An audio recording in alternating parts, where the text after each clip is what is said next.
Alright, the next thing we need to do is to find the IP cameras that we have connected. I have two of them in their default configurations connected through two of the PoE ports on the back of this unit. They're just connected up with the data cable straight into the camera. So they're obviously not visible here. We have to search for and find them. And you can see over in my device list here I've got nothing connected. None of these are configured yet. So to do this we need to go into our channel settings. So the channel settings are where you can see what devices are connected to it in terms of cameras. So from here I can do a basic search, which I'm going to do now. It takes about 10 seconds, although in most cases you'll pop up all the cameras fairly quickly. And we've got 5, 4, 3, 2, 1. Alright, so here are the results of my search. I found what looks like 5 cameras, although I know that all of these are in fact 2 cameras. Now we've got 5 different protocols, well, we've got 3 different types of protocols here, and you can select which one you're choosing at the top here. If I turn off ONVIF, there you are. If I turn off I8H, there we are, and if I turn off I8, then there we are. These I8 and I8Hs are protocols for the DOS cameras. You can see that one of these cameras is newer than the other. It has 2 protocols, I8H, this one here actually, I8H and I8. You can see the ID for both of those is the same. This is an older one, so it only has the I8 protocol. Both of ours also support ONVIF, and if you had any cameras that weren't from the DOS range and they were ONVIF compliant, you should see them at the bottom of the list here.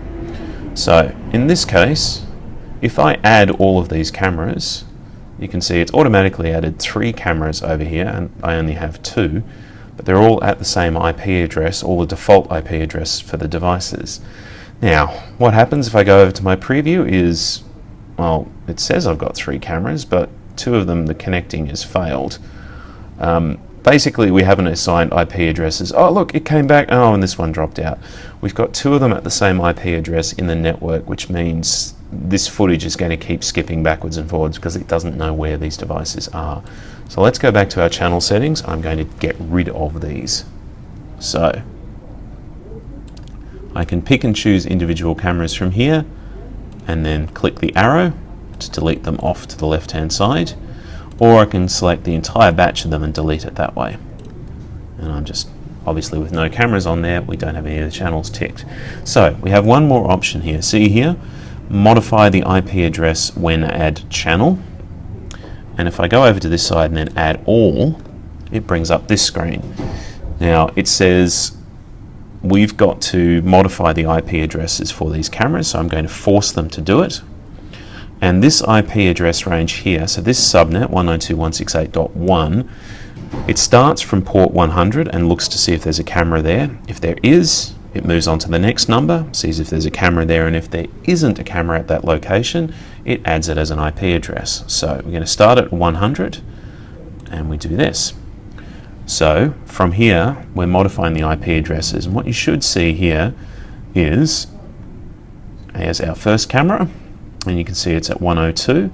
This this NVR rather, has set itself up at 101, and now we have 2 cameras, and if I go to my preview, there they are. And I can swap them, I can move them around, I can make them full screen. Very, very easy. And there they are on my channel list.